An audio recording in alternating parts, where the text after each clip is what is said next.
Assalamualaikum warahmatullahi wabarakatuh. Bismillah walhamdulillah wassalatu wassalamu ala sayyidina Muhammad ibn Abdillah wa alihi wa sahbihi wa man wala la hawla wa la quwata illa billah ma ba'du ma'asyiral muslimin rahimakumullah. Jamaah Majelis Ta'lim Az-Ziyadah yang dirahmati Allah Subhanahu wa taala, puji syukur kita kehadirat Allah yang mana dengan rahmat, hidayat serta taufiknya kita masih digerakkan hati kita untuk tetap menjalani taklim meskipun suasana sangat menyenangkan untuk di rumah ya. Salawat serta salam selalu kita haturkan kepada Nabi kita Muhammad SAW dengan harapan agar kita semua, keluarga kita dan semua yang kita cintai bisa berkumpul kembali di yaumil mahsyar di bawah naungan syafaatnya bagi Nabi besar Muhammad sallallahu alaihi wasallam. Ya rabbal alamin, seperti biasa sebelum kita mulai, marilah kita membaca suratul Fatihah. Kita khususkan untuk mengarang kitab Syekh Abu Hamid Muhammad bin Ahmad Al-Ghazali, wa man syaraha fi hadzal kitab Syekh Muhammad Ihsan ibn Muhammad Dahlan, wa sahibu hadzal maqam Zaid bin Muhammad Amin Muhammad Ali bin Radi Abdul Samad wa usulihim wa buruhim zawluhu fil majma'in. Anallahu yaghfir lahum wa yarhamuhum wa ya'li darajatin fil jannah wa an idalina min barakatihim asrar anwarihim wa ulumi nafatihim fid din wa dunya wal akhirah. Syaurillah Allahumul Fatihah.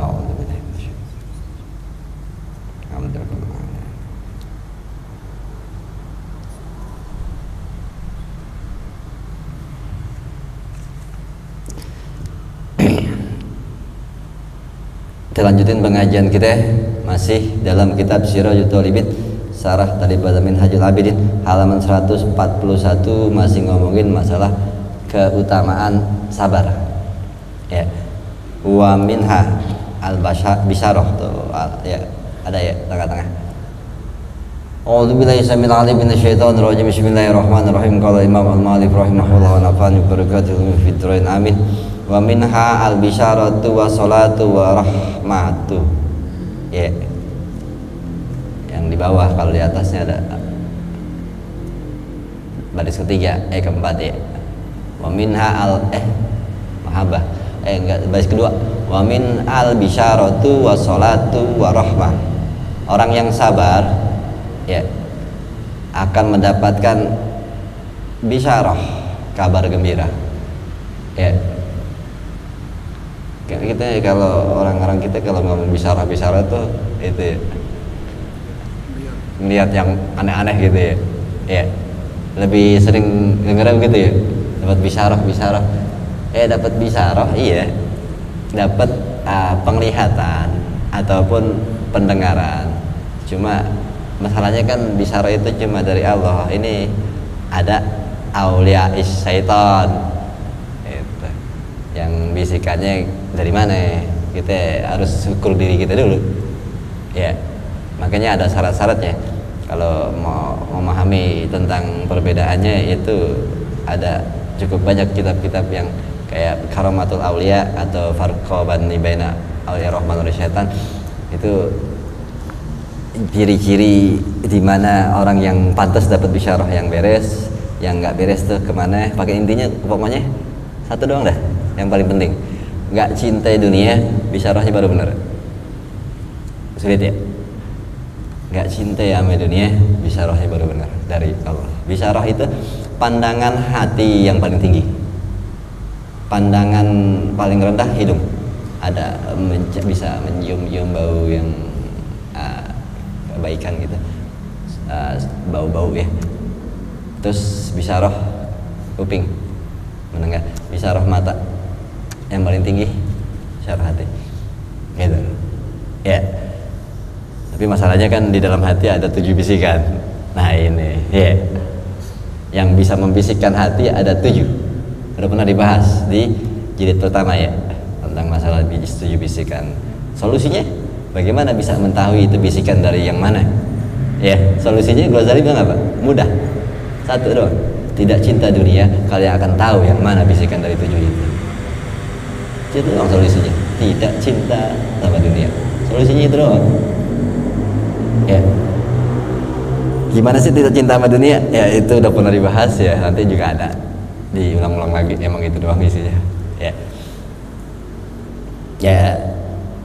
Yang namanya tidak cinta paling banter bahasanya zuhud tuh, tangan boleh memiliki materi tapi hati tidak pernah merasa memiliki, itu tidak cinta dunia. Ya, tangan boleh memiliki segala-galanya yang ada di dunia tapi hati tidak pernah merasa memiliki, itu tidak cinta dunia. Ya, sulit ya. Ya, makanya jadi wali agak susah ya. Dapat bisyarahnya benar agak susah, makanya kita ukur-ukur diri. Makanya kalau saya mikir kalau kita dapat mimpi atau apa, pikirin lagi ya, udah beres belum gitu ya, sejauh mana kita tidak cinta dunia. Kalau masih kayaknya sama dunia begitu banget, udah dilupain aja tuh ngimpi ya. Bisa jadi ujian atau apa, karena kan bisikan ada 7 ya, sulit sekali untuk membedakannya. Apa dibahas lagi sedikit ya, 7 apa aja? Bisikan dari Allah, ada bisikan kebaikan dan keburukan. Allah kadang membisikkan keburukan untuk menguji. Bisikan dari setan ada 2 juga, bisa kebaikan bisa keburukan. Kenapa setan bisikin kebaikan? Untuk menyesatkan manusia. Itu 2, 4 udah. Bisikan dari hawa nafsu kita ada 2, bisikan kebaikan, bisikan keburukan. Yang cuma bisikan kebaikan cuma 1, yang ke-7 malaikat. Nah ini ada 7-7-nya di situ. Gimana kita bisa tahu yang mana ya? Susah, sangat sulit. Kata Imam Ghazali, tidak bisa, kayak tidak mampu manusia bisa memahami yang mana bisikannya, kecuali ada satu cara kata beliau, dan itu menjadi mudah, semuanya jelas. Bisikan yang mana? Apa? Tidak cinta dunia. Itu doang jawabannya Ghazali ya. Itu di masalah bisyarah tadi, pemahaman tentang bisyarah itu kabar gembira, keyakinan terhadap Allah, keyakinan terhadap adanya surga neraka, itu termasuk daripada bisikan dari Allah ke dalam hati, berita gembira ya. Wa minha basyaratu wa salatu wa rahmah, ada solawat dan juga kasih sayang dari Allah. Yang disalawatin Allah siapa aja? Muhammad, Rasulullah, nabi-nabi, orang mutakin, dan orang sabar dapat salawat juga dari Allah ya. Ini masalah salawat ya. Jadi intinya yang berikan salawat orang-orang yang bertauhid kepada Allah. Nabi Muhammad adalah manusia yang paling bertauhid, makanya Allah bersalawat kepadanya ya. Ini pun orang yang sabar, Allah memberikan salawat kepadanya, keberkahan ya. Ini pahami dulu definisinya ya, apa itu salawat. Kalau bahasanya biar banyakan dikit tapi ngajikan gitu, biar paham. Jadi intinya banyakin ngaji baru kita jalanin apa jangan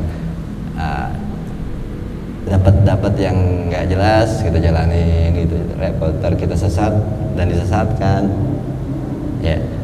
Pahami agama ini dengan baik, belajar dengan niat yang tulus, insya Allah diberi pemahaman yang jelas, yang dituntun sama Allah, karena hati ini yang nuntun Allah ya. Kalau hati kita bersih, niat kita tulus, maka Allah akan mengutus malaikat untuk, kayak hitungannya kuda itu ada apa namanya, pelananya, apa yang ke hidung, pelana ya jatuhnya ya, kekang, dari kekang itu malaikat yang akan membawa. Nah kalau nggak beres niat dan tujuan hidupnya, yang ngekang, yang naikin kudanya setan. Ini kita kalau udah bersih niat tulus karena ingin mentauhidkan Allah, ingin masuk surganya Allah dengan ikhlas, insya Allah Allah akan mengutus malaikat untuk mengendarai kita. Beres aja itu. Maka itu takdir juga sih ya. Wa bisyaratu wa salawatu tadi dikatakan wa qala Allah Ta'ala, Allah berfirman wa basyiris sabirin, berilah kabar gembira kepada orang yang sabar ya. Yang mana terusannya, ila qouli ta'ala ulaika alaihim shalawatun min rabbihim wa rahmatun, mereka itu adalah orang-orang yang mendapat salawat dari Allah ya, dari Tuhan mereka, dan kasih sayang dari Allah. Dapat salawat, dapat kasih sayang ya. Ini ada lagi nih ayat tentang salawat ya. Ayatnya di dalam tuh ada surat Al-Baqarah ayat 155 sampai 157. Karena di kitab Ghazalinya langsung ujungnya aja. Di dalam sarahnya ada tuh. Ya, Allah berfirman, "Wa basyiris sabirin alladzina idza asabathum musibah qalu inna lillahi wa inna ilaihi raji'un. Ulaika 'alaihim shalawatun min rabbihim wa rahmatun wa ulaika humul muhtadun." Itu Al-Baqarah. Ya. Ya, berilah kabar gembira kepada mereka yang mana mereka jikalau diberikan musibah dalam kehidupannya oleh Allah, mereka berkata, innalillah, semua kembali kepada Allah. Ya, semua dari Allah, semua milik Allah, dan semua akan kembali kepada Allah. Ya, mereka itulah orang-orang yang mendapatkan salawat dari Allah, ya, dari Tuhan mereka, dan kasih sayang dari Allah juga. Mereka itulah orang-orang yang dapat petunjuk. Itu artinya. Ya, wabashiri sabirin ini maksudnya itu ada di dalam sarahnya. Ala hadil balaya awil mustarji'ina indal balaya, yaitu orang-orang yang berilah kabar gembira kepada mereka yang mana mereka di atas musibah, ya, bala atau mustarji'in. Mustarji'in ini adalah orang yang pulang maksudnya. Artinya sebenarnya maksudnya memohon perlindungan dengan mengucapkan innalillahi wa inna ilaihi raji'un. Itu mustajin. Ya, indal balaya. Saat dapat musibah mereka menjadi orang-orang yang mustarjiin. Mustajin itu orang yang memohon perlindungan kepada Allah saat dapat musibah dengan mengucap innalillahi wa inna ilaihi raji'un. Di anal istija'ah, karena sesungguhnya memohonan perlindungan kepada Allah dengan mengucap innalillahi wa inna ilaihi raji'un taslimun wa iz'an, ya, itu merupakan persetujuan, ya, dan ketundukan. Paham nggak? Persetujuan, kerelaan, keredoan, dan ketundukan. Jangan kita mengucap semua dari Allah, semua milik Allah, semua akan kembali kepada Allah. Itu bukti kita memang pasrah sama Allah. Bukti bahwa kita bersetuju dengan apapun keputusan Allah, tunduk dengan apapun ucapan itu, ya. Sebenarnya ucapan itu kita kalau mau didalamin itu kita kan asal ngucap aja. Ucapan itu sebenarnya membuktikan bahwa kita tunduk kepada semua keputusan Allah dan rela terhadap apapun yang Allah tentuin. Innalillahi wa inna ilaihi raji'un. Sesungguhnya semua adalah milik Allah dan semua akan kembali kepada Allah. Ya. Ada sebuah kisah, ada seorang yang suaminya pergi berdagang. Kalau zaman dulu kan bisa sebulan nggak pulang, ya. Lalu suatu ketika anaknya meninggal, gitu, masih kecil. Lalu setelah beberapa lama suaminya pulang dari berdagang, gitu. Berpulang dari berdagang, bininya menyambut, tetapi nggak ngomong dulu kalau anaknya udah meninggal, segala macam, sampai ngasih makan enak, baru sampai enak tenang ngobrol, bininya bilang, "Bang, saya kemarin minjem sapu sama tetangga." "Iya, kenapa?" "Terus saya nggak balikin. Yang punya yang punya sapu minta, lalu diambil sama yang punya sapu. Ya, saya sebenarnya nggak terima, marah gitu, diambil. Tapi udah diambil sama tetangga karena sapunya dia." Saya emang kata lakinya, "Ya iyalah, sapu dia, kenapa kamu masih nahan aja? Kan punya dia, kalau diambil ya udah relain, emang punya dia kok." Begitu, Bang, ya. Iya. Dan sekarang saya mau bilang, ya, anak punya siapa, Bang? Punya Allah. Terus kalau diambil sama Allah, kita mesti boleh marah nggak? Enggak sih. Ya gitulah, Bang, anak kita sudah diambil sama yang punya. Begitu dia cerita. Innalillahi wa inna ilaihi raji'un. Semua milik Allah dan semua akan kembali kepada Allah. Itu kalimat ini yang kita ucapin saat dapat musibah, itu bukti bahwa kita adalah orang yang taslimun wa il'an, orang yang tunduk kepada Allah dan redha. Ya, itu yang dikatakan orang yang tetap mengucap innalillahi wa inna dalam musibah, itu adalah orang-orang yang sabar. Makanya Allah bilang, "Wabasyiris sabirin," beri kabar gembira mereka yang mau bersabar. Jadi ya, itu harus kita ucapin dengan penuh kemaknaan. Semua sesungguhnya itu kalau bahasa Indonesia begitu kan, sesungguhnya semua adalah milik Tuhan, milik Allah, dan semuanya pasti akan kembali kepadanya. Ya, ucapannya begitu sebenarnya. Ya. Tapi kalau kita pakai bahasa Arab kayaknya kurang-kurang ngerenungin ya. Innalillahi wa inna ilaihi raji'un gitu aja. Padahal kalau diartiin itu, kenapa kalau kita dapat musibah disuruh ngomong begitu? Semua itu dari Allah. Bukti kita rela dengan apapun yang Allah tentuin. Ya, karena sambungannya dengan la haula wala quwata illa billah. Semua kekuatan kemampuan itu dari Allah. Ya. Ini babnya jatuhnya redha ya terhadap takdir Allah. Orang yang mengucap innalillahi wa inna ilaihi raji'un itu orang yang redha terhadap takdir. Ya, harusnya dengan dia udah mengucap berarti dia udah redha. Itu.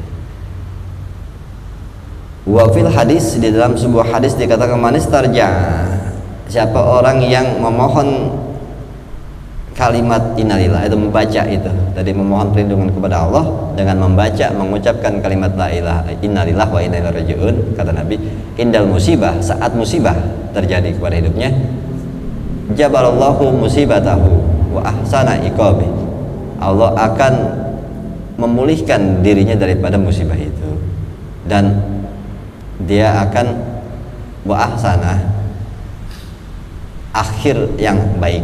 Jadi akan Allah berikan akhir yang baik dan Allah jadikan ganti dengan kebaikan dan dengan keridhaan Allah, begitu. Jadi sebenarnya saat kita merelakan itu semua, Allah akan ganti dengan suatu hal yang baik buat hidup kita ya, dan Allah akan meridhoi kita. Kalau kan udah pernah dibahas tentang masalah hal yang paling tinggi di sisi Allah adalah dapat ridhonya. Terus Nabi Musa kan nanya gimana caranya dapat ridho, kan dia jawab kan, masih paham, masih ingat gak? Hal yang paling tinggi adalah mendapat ridhonya Allah gitu. Ya, bukan surga, bukan apa gitu, bukan bidadari, tapi ridhonya Allah itu paling tinggi. Nah, Nabi Musa kan bertanya bagaimana caranya bisa mendapatkan ridhonya Allah. Jawabannya apa? Masih ingat gak? Kayaknya udah lama juga tuh ya. Ada yang ingat, ada yang enggak, saya kasih tahu lagi dah.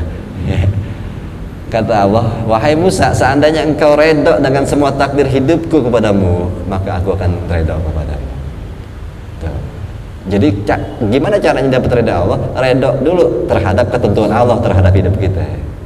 Apapun yang Allah takdirin nama hidup kita, kita redha, berarti Allah redha kepada kita. Itu caranya dapatin redha Allah. Saat kita bisa redha dengan ketentuan Allah dalam kehidupan yang Allah kasih dalam hidup kita ini, kita redha, kita terimain, kita jalanin dengan baik, maka Allah redha kepada kita. Itu. Ini kembali lagi waktu fi siraj Rasulillah sallallahu alaihi wasallam. Suatu ketika Nabi pernah lampunya mati, obor, lenteranya kali di rumahnya. Karena zaman dulu kan pakai lentera. Kalau kita sekarang mati lampu gitu, blok mati lampu gitu. Ya. Lampunya Rasul mati. Faqalah. Lalu Nabi mengatakan innalillah wa inna ilaihi raji'un. Ya, lampunya mati, Nabi ngomong begitu. Lalu lakilah ada sahabat bertanya, "Amusibatun ya? Apakah itu termasuk musibah ya Rasul?" Gitu. Ya mati lampu kan, kalau innalillahi wa inna ilaihi raji'un itu mungkin sahabat berpikirnya itu buat musibah yang terjadi kepada hidup kita. Lalu Nabi lampunya mati, Nabi ngomong innalillahi wa inna ilaihi raji'un. Sahabat nanya, apakah mati lampu termasuk musibah ya Rasul? Gitu. Rasul menjawab, na'am, iya. Gitu. Kullu syai'in yu'zil mu'minah bahwa musibatan, segala sesuatu yang merugikan dan menyakiti seorang mukmin itu musibah. Itu jawaban Nabi. Ya, segala sesuatu yang merugikan atau menyakiti seorang mukmin itu adalah suatu musibah. Paham ya? Itu. Wal khitabu udah terus ulaika yakni min hadil sifatihim, orang-orang yang seperti ini, sifat yang sabar terhadap musibah dan mengembalikan semua kepada Allah dan redha terhadap ketentuan Allah, tetap jalani hidup dengan tabah, dengan baik. Mereka ini adalah yang sifat-sifat seperti ini, ulaika alaihim sholawatu min rabbihim. Mereka dapat sholawat dari Tuhan mereka. Qala Ibnu Abbas radhiyallahu anhuma, berkata Ibnu Abbas tentang salawat, ya, ay magfiratun min rabbihim. Kata salawat di sini adalah maksudnya ampunan dari Allah Subhanahu wa taala. Mereka orang-orang yang mendapat ampunan. Salawat itu ampunan diartikan oleh Ibnu Abbas dari Tuhan mereka. Ya. Wa minhu qauluhu sallallahu alaihi, dan juga diantaranya ada perkataan dari Nabi kita Muhammad sallallahu alaihi wasallam, Allahumma sholli ala ali Abi Aufa. Ya, Abi Aufa, ada sahabat namanya Abi Aufa. Ya Allah, Nabi bilang Allahumma sholli ala, ya Allah salawatlah kepada keluarga Abi Aufa. Nabi pernah ngomong gitu. Ini Nabi selawat yang lain ya. Ya Allahumma sholli ala Ali Abi Aufa. Ya Allah salawatlah kepada keluarganya Abi Aufa. Ya, ai ikfir lahum, atau diartikan menurut ulama Nabi ngomong sholli itu maksudnya Allah magfir lahum. Allah ampunilah dosa keluarganya Ali Abi Aufa gitu. Warhamhum, dan kasih sayangilah mereka. Wa inna ma jama'a sholawat, dan itulah yang dimaksudnya gabungan sholawat itu isinya magfirah wa rahmah gitu. Sholawat itu gabungan dari magfirah wa rahmah, ampunan dan kasih sayang. Nah kalau ada ngomong sholawat itu isinya berarti ampunan dan kasih sayang. Paham nggak? Ya, digabung ampunan dan kasih sayang jadi satu kata, yaitu sallallahu ala Muhammad, misalnya gitu. Ampunan dan kasih sayang. Ya. Selawat, maksudnya kata-kata selawat itu maknanya kayak gitu. Maknanya dua, itu ampunan dan kasih sayang. Si Abi Ibnu Auf ampunan rahmat. Nah, kalau Allah kepada Nabi, Allah kepada Nabi, ya emang ampunan dan kasih sayang. Kenapa? Ya, nggak ada manusia yang nggak pernah berbuat salah. Ya, masuk surga karena kasih sayang Allah dan karena ampunannya, begitu.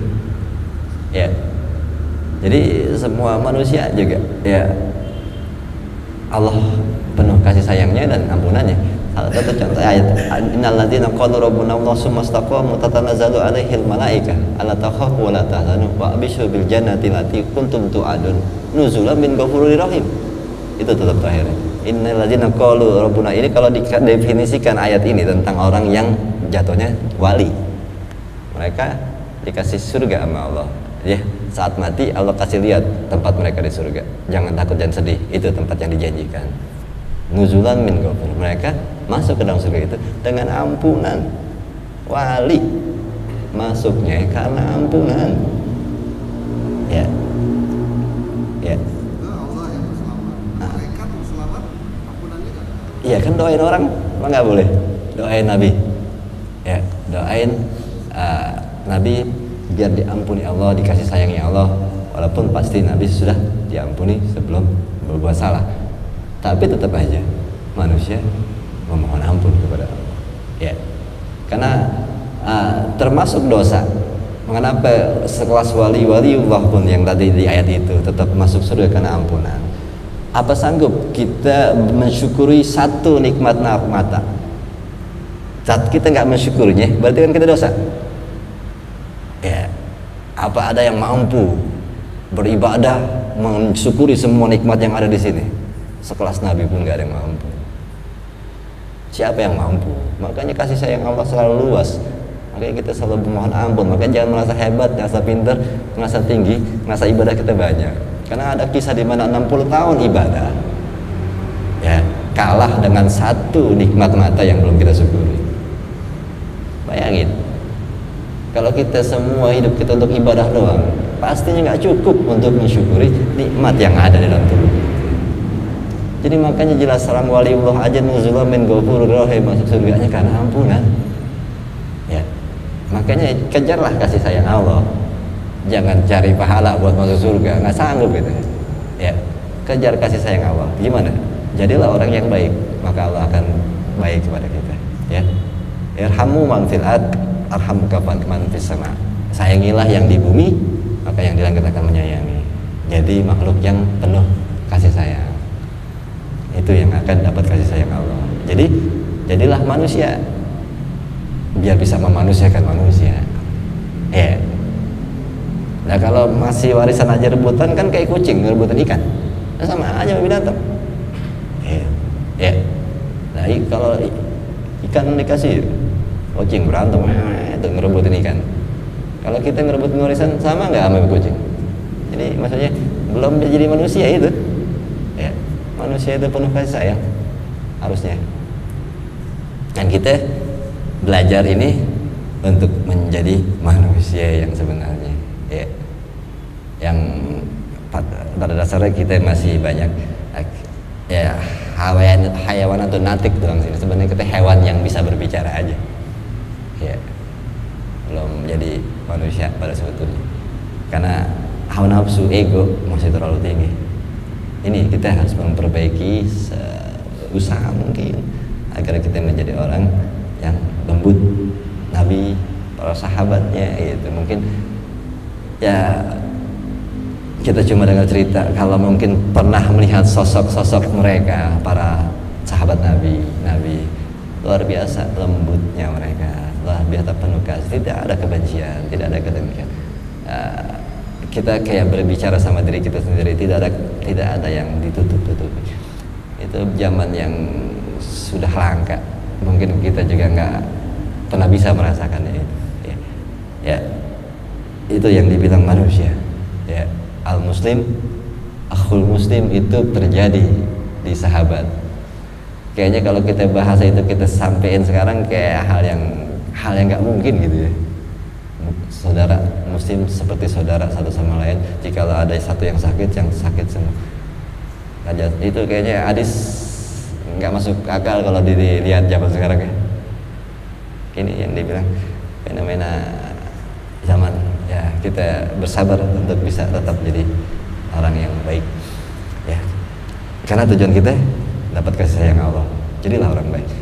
Ya pernah diceritain kan bahwa sesungguhnya wali-wali abdal, ya di hadis di Muslim kalau tidak salah, wali abdal itu masuk surga bukan karena sholat atau puasanya, ya kan udah pernah dengar cerita itu ya.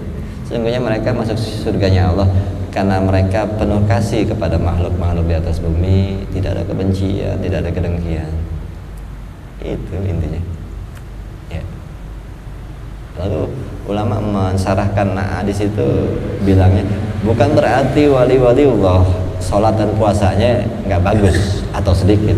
Bisa jadi kita kalah sama wali, sholat kita, puasa kita. Dan mereka yang lebih hebat dari kita mungkin sholat sama puasanya, masih Allah lebih melihat karakter penuh kasih sayangnya itu. Jadi ibadah yang dimana berbuat baik, menjadi orang yang baik, hati tidak ada kebencian, itu beda ibadah yang paling tinggi. Kalah sholat puasa. Kenapa? Yang namanya berakhlak baik, tidak ada kebencian, kedengkian, penuh kasih, itu jadi ibadah paling tinggi karena itu paling sulit dikerjain. Biasanya yang paling sulit pahalanya paling tinggi. Ya, sulit kan? Nggak ada kebencian, nggak kedengkian, nggak ego, nggak munafik, sulit ya. Itu, ya, itu emang ibadah yang tinggi. Makanya para wali Allah melakukan ibadah yang tertinggi, yaitu penuh kasih sayang, tidak ada kebencian, tidak cinta dunia, mudah orangnya, ya, ringan tangannya. Itu karena dia tidak pernah merasa ini miliknya. Dunia ini milik orang-orang di dunia, tempatnya di sana. Dia cuma ngontrak ke sini karena orang-orang yang meyakini ada kehidupan setelah ini, mereka cuma bilang ya sedang merantau. Suatu saat mereka akan pulang ke tempat aslinya. Ya, kalau orang merantau ada yang mau dibawa, itu. Ya kadang-kadang orang-orang Barat itu kalau di Kemang ada tugas di Indonesia gitu ya, semuanya rumahnya kan kontrak, barang-barangnya aja nyewa. Kenapa? Pas dibalik lagi tugas sudah selesai di Indonesia, dipulang, ya ngapain dibawa, udah kan semuanya disewa begitu. Ada, itu bukan tempat kita sebenarnya begitu. Harusnya kita menjadi orang yang bisa sampai meyakini itu. Ya.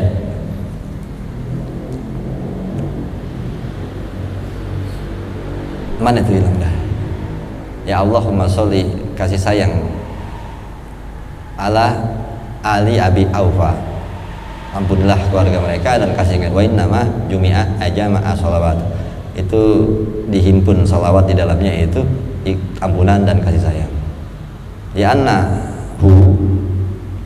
magfirat, apa nih, magfiratu ba'da magfiratin, magfiratan ba'da magfiratin, rahmatan ba'da rahmatin, ya. Karena di dalam salawat itu ada penggandaan, di mana ampunan setelah ampunan, kasih sayang dengan kasih sayang itu. Jadi salawat itu berlipat-lipat ampunan, berlipat-lipat kasih sayang, begitu. Makanya salawat itu makanya kita bahasnya sholat, ya Allah sholli fadallahu sholli sholat. Salawat itu adalah lipatan-lipatan ganda daripada ampunan di atas ampunan, kasih sayang di atas kasih sayang, begitu. Salawat. Warahmah, qala Ibnu Abbas, kasih sayang ini kan Allah bilangnya ulaika alaihim sholawatun min rabbihim wa rahmatun min rabbihim, itu. Dan kasih sayang dari Allah itu menurut Ibnu Abbas adalah ya nikmatun, mendapat nikmat, ampunan dan kasih sayang, dan juga mendapat nikmat dari Allah. Wa rahmatun minallahi in'am wa ibdalu wa ihsan, dan kasih sayang dari Allah, ya, nikmat-nikmat dari Allah, kemuliaan-kemuliaan dari Allah, dan kebaikan-kebaikan dari Allah. Itu orang nih yang namanya tadi sabar, ya, sabar. Berilah kabar gembira kepada mereka yang sabar, karena mereka dapat salawat dari Allah, ampunan, kasih sayang yang berlipat, dan juga mereka dapat kasih rahmat. Rahmat itu adalah nikmat dari Allah, nikmat, kemuliaan, dan kebaikan dari Allah, dan juga dapat dari manusia. Wa min adami riqqatun wa ta'atifun, dapat belas kasih dari manusia dan dapat simpati dari manusia. Itu rahmah. Tadi kan alaihim salawatun min rabbihim wa rahmatun, dapat salawat dari Allah, dapat kasih sayang. Kasih sayang dari Allah berupa nikmat, kemuliaan, kebaikan. Dan kasih sayang itu pun dapat dari manusia, rahmahnya, yaitu berupa belas kasih dan simpati. Ini orang yang sabar, kabar gembiranya banyak, ya. Itu kesabaran itu luar biasa. Wallahu udah habis itu. Wa minha, ada lagi orang-orang yang sabar, minal khairatil mazkurah al-mahabbatu minallahi ta'ala, orang yang sabar akan mendapatkan kecintaan dari Allah Subhanahu wa ta'ala, ya, mahabbah minallah. Qala Allah ta'ala wallahu yuhibbus sabirin, Allah mencintai orang yang sabar, ya. Nabi kita kenapa dicintai Allah? Karena beliau sabar dalam kehidupan ini, yakni fil jihad, yaitu sabar dalam berjuang menghadapi hidup, tetap bertauhid, ya, dengan ujian apapun, cobaan apapun, tetap menjadi orang baik, itu namanya jihad, ya. Wal makna anna man sabara ala tahammuli, ya, maknanya adalah bahwa siapa yang sabar terhadap memikul apa? Kepedihan, kesulitan, kekerasan hidup dalam tujuannya menuju akhirat, tetap mengharap akhirat. Makanya maksudnya tetap jadi orang baik walaupun godaan di dunia banyak. Kenapa? Dia mikirin akhiratnya gimana nih, kalau gue nggak bener gimana akhirat, gitu. Jadi tetap bertahan walaupun hujan berat, tetap bertahan untuk jadi orang baik, karena tujuannya adalah kehidupan setelah ini jangan sampai masuk neraka, gitu. Tetap jauhin yang haram, gitu. Berusaha keras dalam musibah apapun. Itu, ya, siapa yang kayak gitu, walam yazhar jaz'ah, tidak terlihat keluh kesahnya dan tidak terlihat kelemahannya, gitu. Fa innallaha yuhibbu, maka Allah sesungguhnya mencintainya. Itu syaratnya itu dia, tidak ada keluh kesah, tidak terlihat resah, tidak melemah jiwanya, ya, maka Allah sesungguhnya akan mencintainya. Itu, ya, dapat cintanya begitu caranya, sabar, ya, tetap berjuang terus, semangat, gitu, tetap tersenyum, ya, Wa mahabbatullahi ta'ala lil abdi ibaratan an iradati ikramihi wa izarihi. Dan yang namanya kecintaan Allah kepada hambanya itu ungkapan daripada keinginan Allah untuk memuliakannya, ya. Izar juga memuliakan, ya. Isalat thawab, ya. Musibah-musibah yang terjadi itu adalah sebagai tanda terima, lalu mereka dapat suatu balasan dari Allah, ya. Dan juga mereka agar bisa masuk surganya Allah bersama wali-wali Allah dan orang-orang yang sucikan Allah. Dzakarul khalil. Wa minha itu sampai situ. Atau lagi dah. Dan diantaranya lagi orang-orang yang sabar itu walladzina dapat darajat ula, derajat yang tinggi, ya. Orang-orang yang sabar akan mendapatkan darajatul ula fil jannah, mendapatkan derajat yang tinggi di surga. Wallahu ta'ala ulaika yajzauna ghurfata bima sabaru. Mereka itulah orang-orang yang diberikan martabat yang tinggi bima sabaru. Ada yang mengatakan ghurfata di sini surga, nama surga. Mereka itu adalah orang yang diberikan surga ghurfah dengan kesabaran mereka. Wa minha al-karamah. Terus saja dah ya. Ja'alna lil muttaqina. Oh ini derajat yang tinggi, ada sedikit pembahasannya di dalam ayat walladzina yaquluna rabbana hab lana min azwajina wa dzurriyyatina qurrata a'yunin waj'alna lil muttaqina imama. Surat Al-Furqan ayat 74. Dan mereka orang-orang yang berkata rabbana hab lana min azwajina wa dzurriyyatina, ya. Apa artinya? Sering dengar ya? Sering dengar? Tuh nih kadang-kadang harus dibikin lihatin, huruf haknya hak gede, bukan hak kecil, ya. Rabbana hablana hak gede. Banyak orang bacanya hak kecil, maksudnya dipikir mungkin artinya hablun kali ya, tali, ya.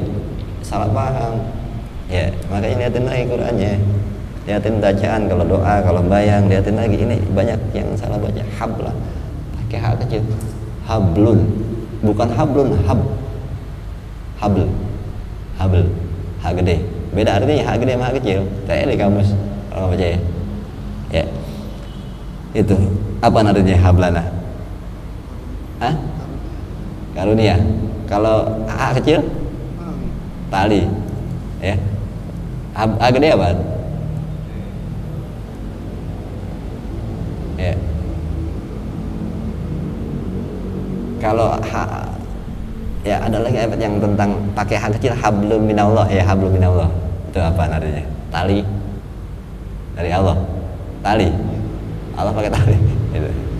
Ya artikannya apa? Tali Allah, hablum minallah gitu. Kalau ini hak juga, tapi hak gede ya. Hah? Ada ayat yang tentang hablum minallah. Nggak ada mundi, hak gede. Hak balam. Ya, kamus lu jelek berarti. Itu doanya artinya apa? Rabbana hab, ya kalau yang sering baca tahu artinya Rabbana hab lana min azwajina wa dzurriyyatina. Itu ingetin tuh, ra-nya tasdid, ya-nya tasdid. Ini kayak baca doa ayat Quran. Rabbana hab lana min azwajina wa dzurriyyatina, ra-nya tasdid, ya-nya tasdid. Ya. Tuh, hal-hal yang begini yang dipikirin lagi. Qurrata a'yun, ya. Enak dipandang. Anak kita enak dipandang, bini kita enak dipandang, kita pun enak dipandang sama anak sama bini. Tuh, rumah tangga yang begitu. Jadikanlah rumah tangga kami itu, ya, istri, anak-anak enak dilihat. Kami pun enak dilihat oleh mereka. Ini minta Allah begitu. Ya. Enak dilihat maksudnya apa? Ya kalau anak kita baik-baik aja, orang benar, soleh, bini kita soleh, bukan cakep tapi kehidupannya penuh dengan kebaikan, enak dilihat ya. Kita pun begitu, bini kita ngeliatnya enak, kita kenapa? Kita soleh, kita baik, kita nggak punya banyak masalah, kita hidup kita enak aja, tenang aja, enak dilihat ya. Kalau kita udah mulai muka kita agak aneh juga, bini nanya, bang masih bang, mukanya enak buat dilihat tuh, ya kan? Ini karena berarti kita kurang sabar. Orang-orang yang bisa sabar, tenang menghadapi hidup, tetap ceria walaupun beban, itu akan membuat rumah tangga mereka ya. Qurrata a'yun, penuh dengan senyum, enak, bahagia, karena enak dipandang, anak enak dilihat, bini enak dilihat, kita enak dilihat sama bini, kita enak dilihat sama anak. Ya kan pernah dibilang, Nabi mengatakan rumah tangga yang berkah itu yang banyak canda ya. Canda doang, nggak ada serius-seriusnya itu rumah tangga. Ya kan? Boleh mana? Ya, simulat kali ya. Waganya Opik begitu, ya Opik. Ada Opik. Waganya simulat deh, bercanda terus. Candanya serius tapi ya. Itu ya Rabbana hablana azwajina wa dzurriyyatina. Udah ketemu belum artinya? Udah ya, udah cari sendiri dah. Ya. Wa dzurriyyat qurrata a'yunin wa ja'alna. Nah, ini yang paling penting, wa ja'alna lil muttaqina. Ya minta sama Allah tapi usaha. Jadikanlah kami pemimpin yang umam ya, umam yang muttaqin. Ya, pemimpin rumah tangga yang muttaqin. Gimana caranya jadi muttaqin? Ya, pernah kan waktu itu kemarin alladzina fikuni fisara iwadara wal kaziminal ghaiz wal afina aminin nas, itu yang dibilang Allah mendefinisikan sifat orang yang muttaqin ada 3. Allah bilang ya yunfikuna fisara, mereka yang menafkahkan hartanya selalu dalam keadaan senang atau sedih, atau dari kaya ataupun miskin. Jadi jiwanya memang baik, bawaannya pengen nyenengin orang aja. Itu orang muttaqin sifatnya. Karena dia nggak mikir dia lagi ada duit, dia nggak ada duit. Itu bahasanya Allah. Kenapa Allah ngomongnya begitu? Menafkahkan materinya walaupun keadaan senang ataupun sedih, kaya ataupun miskin. Kenapa Allah bilang begitu? Karena ini ciri orang muttaqin. Orangnya tuh iba aja sama kehidupan orang lain. Jadi nggak mikirin dia susah apa enggak, yang penting dia betul. Itu sifatnya kayak gitu. Yang kedua al-kaziminal ghaiz, ya. Susah dibikin marah. Nih, kalau mau jadi pemimpin yang baik di rumah tangga, jadilah yang bijaksana, yang menyelesaikan masalah dengan senyum gitu. Ya, bisa menahan amarah meskipun punya hak, bisa. Nah, itu kan kalau jadi suami kan bisa, jadi bapak bisa. Tapi bisa belakangan atau usahakan tidak sampai ke marah gitu. Ya, agar kita menjadi pemimpin yang muttaqin tadi. Yang ketiga wal afina anin, ya, gampang mudah memaafkan. Itu. Kalau itu bisa kita jalani dalam sifat kita di dalam kehidupan rumah tangga, insya Allah kita akan menjadi muttaqina imama, ya, jadi pemimpin yang bertakwa. Dan itu akan terjadilah yang namanya qurrata a'yun, enak dipandang, rumah tangga akan penuh dengan senyum dan keberkahan, insya Allah begitu. Ya, nggak ada duit, nggak ada nasi, karena senyum aja terus gitu. Ya, itu sabar. Kenapa ayat ini masuk ke dalam kesabaran? Karena membina rumah tangga, ya, menciptakan rumah tangga yang penuh keberkahan butuh kesabaran yang tinggi. Karena setan dari mana aja godanya, butuh kesabaran yang tinggi. Ya, dan kadang Allah menguji dalam urusan anak, istri, materi, semua itu untuk menguji kita, sabarkah kita tetap bertauhid, jadi orang yang baik, dan tetap istiqomah dalam perjalanan menjadi orang yang tidak belok jalan gitu, tetap baik, tetap berusaha untuk jadi orang soleh, ya, tetap ngaji gitu. Ya, karena banyak kisah-kisahnya yang ya dengan kesulitan, bermasalahan, akhirnya lepas semuanya, ibadah dilepas, ngaji dilepas, jauh itu. Ya, itu berarti nggak sabar. Ya, konsisten, memang begitulah. Cobaan tumpang tindih, tapi istiqomah, Allah lagi mau lihat istiqomahnya. Gitu. Ya, sangat disayangkan gitu kalau perjalanan udah jalan terus jatuh gitu. Apalagi kalau sampai belum berumah tangga, ya udah jatuh duluan gitu kan, udah nggak istiqomah. Ya, gimana pas udah rumah tangga gitu. Makanya cukup diakui, dihormati kalau yang udah berumah tangga 5 tahun 10 tahun masih tetap konsisten begini, ya, cukup hebat juga gitu. Maksudnya godaan pasti banyak untuk membuat kita nggak istiqomah dengan apa-apa yang kita jalani. Ya, kebaikan-kebaikan yang selama ini jalan itu dites biasanya. Pertama, masih sekolah, bener tuh jalannya ya. Habis itu kerja, goyang dah tuh ya. ngaji dari mulai tinggal sembahyang juga entar-entaran. Nah habis itu kawin, nah ada yang hilang lah, pas kawin das hilang. Itu ini pengujian istiqomah ya, nanti ya taruh yang namanya yang baru kawin siapa tuh deh? Oh iya cak, oh ya asar kita lihat nih mulai kawin nih ya ke istiqomah ya, gas terus ditanya ngomong awal-awal doang nih gas terus kayaknya ya yakin lah gitu kan lihat ya kan kawin kalau udah gelendotin bininya ya nggak usah salah dulu soalnya belum kawin aja udah jarang datang dulu baru pacaran doang gitu saya nggak tahu nih kalau udah kawin gitu. Ya nah belum gitu oke nggak tahu dah nih ya. Itu istiqomah dalam berjalan baik ya, ngaji ibadah itu yang dibilang butuh kesabaran kan gitu. Karena semua yang kita lakukan ini untuk perbaikan kita kepada tujuan utama kita adalah ku anfusakum wa ahlikum naro, jagalah dirimu dan keluargamu dari api neraka. Jadi kita untuk jadi qurrata a'yun ya, keluarga kita, rumah tangga kita enak, bahagia ya, lagi yang beres belajar ya, niatnya dibenerin ya, sayang hidup dunia nggak semenggah, akhirat nggak semenggah, mau kemana ya gitu ya. Lalu apaan gitu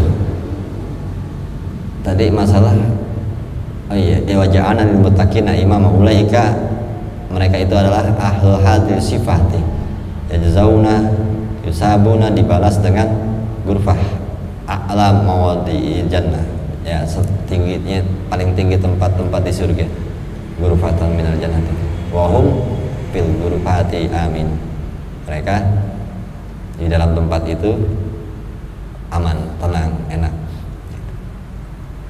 ya. Ada yang mengatakan itu nama surga ghurfat, lima sabaru bisabrihim ala masyakim min madadil ta'ah. Nah itu kenapa mereka bisa masuk surga dan terletak di tempat yang tinggi, karena mereka tetap sabar dengan kesulitan-kesulitan yang pedih dalam ketaatan kepada Allah ya, dalam ketaatan terus kepada Allah mengalami kesulitan yang pedih. Kenapa?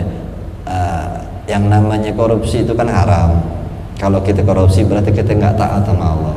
Berusaha dan tetap nggak korupsi walaupun hidup susah, hidup berat. Ini kalau korupsi hidup gue enaknya, tapi dia rela hidupnya menderita, rela hidupnya sulit demi nggak korupsi. Kenapa? Dia pengen tetap taat kepada Allah. Itu maksudnya. Mereka tetap sabar dalam kesulitan yang pedih dalam ketaatan. Oh, ketaatan itu pedih ya, kenapa? Ujiannya banyak biar kita nggak taat ya. Taat dengan tetap tidak mau lagi berzina atau apa. Kenapa? Karena kalau sampai berzina kita udah dikatakan taat, sabar dan nahan walaupun ada yang ngajakin ya gitu, tahan enggak gue pengen taat gitu, walaupun nahan itu semua pedih gitu ya. Itu kendor kempes begitu aja kan, tahan terus pedih ya. Tapi apa? Karena kita pengen taat, sabar. Kalau kita sampai berzina berarti nggak taat udah gitu. Ini yang dibilang kabar bergah mereka mereka dapatkan surga ya, yajzauna ghurfah bima sabaru, dengan kesabaran mereka. Sabar apa? Itu tadi kesulitan dan beratnya, pedihnya dalam menjalani ketaatan ya. Waraqdis sawahat, menentang syahwat, pedihnya, beratnya menentang syahwat, keinginan dunia. Itu butuh kesabaran, wa tahammuli mujahadah ya, dan juga menanggung, memikul segala macam perjuangan ya. Ngaji kan aja punya perjuangan ya, belajar Photoshop aja punya perjuangan ya kan, otak kayaknya udah nggak muter deh gitu, tapi dipaksa muter ya, ribet ya. Muter masa yang lain bisa gua kagak, oke tapi begitu status langsung ya. Iya, nah usaha sabar mujahadah itu masih berjuang terus ya kan. Itu yang dibilang sabar bukan diem aja, berjuang ya. Itu orang-orang yang berusaha tetap menjadi orang baik, taat kepada Allah. Min kulli babin salamun alaikum, itu salamun alaikum bima sabartum ya. Makanya itu ada lagi wa minha, dan diantaranya juga kesabaran itu membuat kita mulia. Ya. Ke depan aja insya Allah kita lanjutin tentang masih banyak beberapa hal kemuliaan bagi orang-orang yang sabar dalam menghadapi hidup dalam ketaatan kepada Allah Subhanahu wa taala. Sampai sini aja insya Allah empatnya di hadratin Nabi Muhammad sallallahu alaihi wasallam. Al-Fatihah. A'udzubillahi minasyaitonir rajim. Bismillahirrahmanirrahim. Alhamdulillahirabbil alamin arrahmanir rahim maliki yaumiddin. Iyyaka na'budu wa iyyaka nasta'in ihdinas siratal mustaqim. Shiratal ladzina an'amta 'alaihim ghairil maghdubi 'alaihim waladdallin. Rabbana irhamna ya arhamar rahimin. Irhamna Allahumma arhamna warham walidina wanfa'na bima 'allamtana wa 'allimna ma yanfa'una. Rabbi zidna 'ilma warzuqna fahma. Allahumma iftah lana futuhal 'arifin bi hikmatika wansur 'alaina rahmatak wa zakkirna ma nasina ya dzal jalali wal ikram. Wa sallallahu ala Muhammadin wa alihi wa sahbihi wasallam. Alhamdulillahirabbil alamin. Wassalamu alaikum warahmatullahi wabarakatuh.